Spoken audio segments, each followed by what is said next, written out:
Hello and welcome to Story Time of Grimm's Retellings for the Empty Shelfie Spooky Edition. Today, I, Heather from Zether Books, will be reading Rapunzel with lots of animated voices and pictures to go along with the parts of the story. If you like this video, please give it a big thumbs up. Subscribe to my personal channel for more spooky videos like this and other creative videos in the future.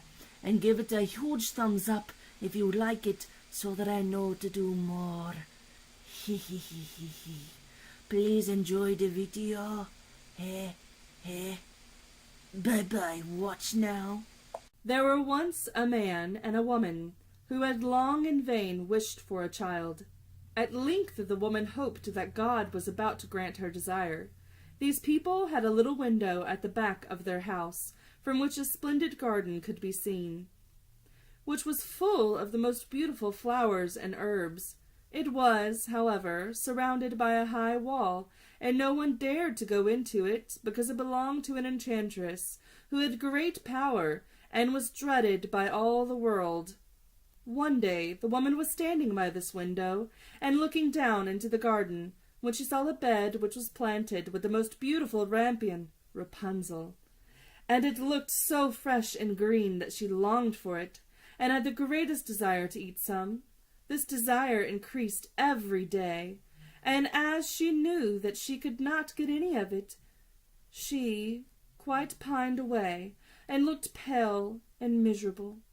Then her husband was alarmed and asked, "What aileth thee, dear wife?" "Ah," she said, "if I can't get some of the rampion which is in the garden behind our house to eat, I shall die." The man who loved her thought, "Sooner than let thy wife die, bring her some rampion thyself, let it cost thee what it will." In the twilight of the evening he clambered down over the wall into the garden of the enchantress, hastily clutched a handful of rampion, and took it to his wife.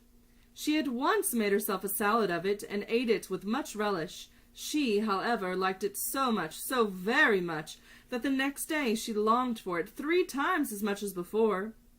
If he was to have any rest, her husband must once more descend into the garden.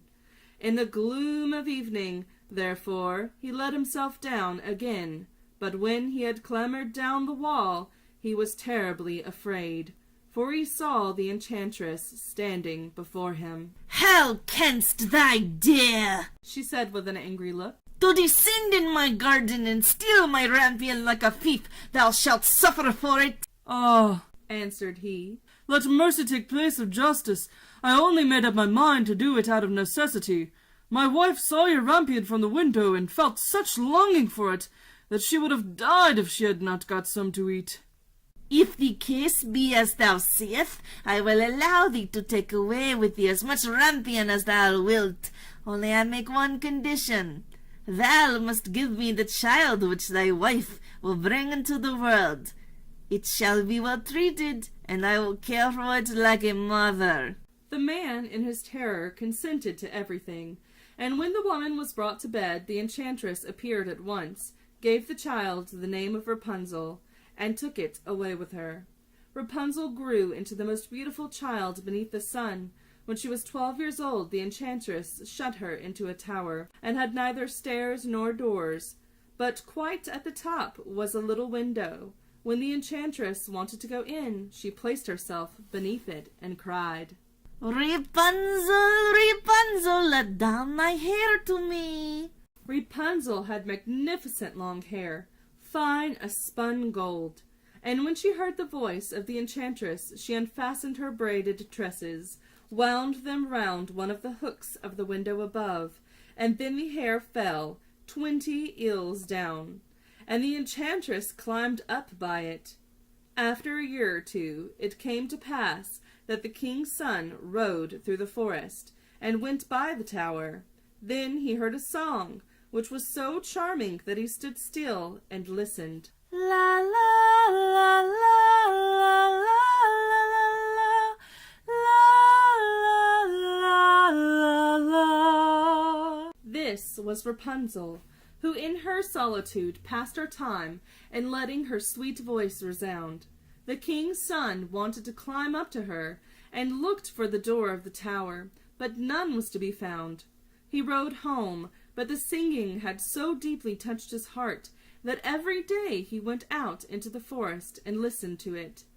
Once, when he was thus standing behind a tree, he saw that an enchantress came there, and he heard how she cried, "Rapunzel, Rapunzel, let down thy hair." Then Rapunzel let down the braids of her hair, and the enchantress climbed up to her. "If that is the ladder by which one mounts, I will for once try my fortune," said he, and the next day, when it began to grow dark, he went to the tower and cried, "Rapunzel, Rapunzel, let down thy hair." Immediately the hair fell down, and the king's son climbed up.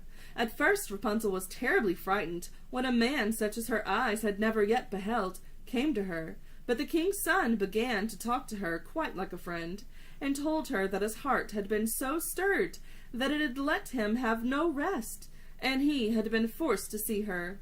Then Rapunzel lost her fear, and when he asked her if she would take him for her husband, and she saw that he was young and handsome, she thought, "He will love me more than old Dame Gothel does." and she said yes, and laid her hand in his. She said, "I will willingly go away with thee, but I do not know how to get down." "Bring with thee a sequin of silk every time that thou comest, and I will weave a ladder with it." They agreed that until that time he should come to her every evening, for the old woman came by day.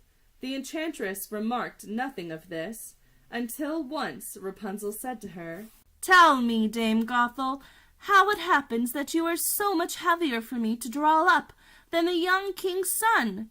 He is with me in a moment." "Ah, thy wicked child!" cried the enchantress. "What do I hear thee say? I thought I had separated thee from all the world, and yet thou hast deceived me." In her anger, she clutched Rapunzel's beautiful tresses, wrapped them twice round her left hand, seized a pair of scissors with the right, and snip, snap, they were cut off, and the lovely braids lay on the ground. And she was so pitiless that she took poor Rapunzel into a desert, where she had to live in great grief and misery.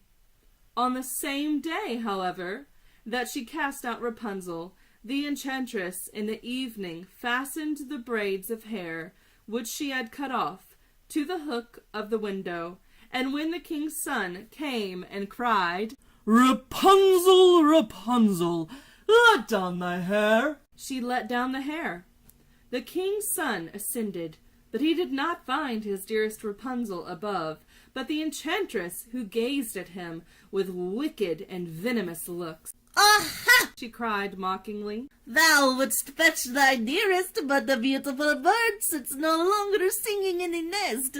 The cat has got it, and will scratch out thy eyes as well. Rapunzel is lost to thee. Thou wilt never see her more." The king's son was beside himself with pain, and in his despair he leapt down from the tower. He escaped with his life, but the thorns into which he fell pierced his eyes. Then he wandered, quite blind, about the forest, ate nothing but roots and berries, and did nothing but lament and weep over the loss of his dearest wife. Thus he roamed about in misery for some years, and at length came to the desert where Rapunzel, with the twins to which she had given birth, a boy and a girl, lived in wretchedness. He heard a voice, and it seemed so familiar to him that he went toward it, and when he approached, Rapunzel knew him and fell on his neck and wept. 2 of her tears wetted his eyes, and they grew clear again, and he could see with them as before. He led her to his kingdom, where he was joyfully received, and they lived for a long time afterwards, happy and contented.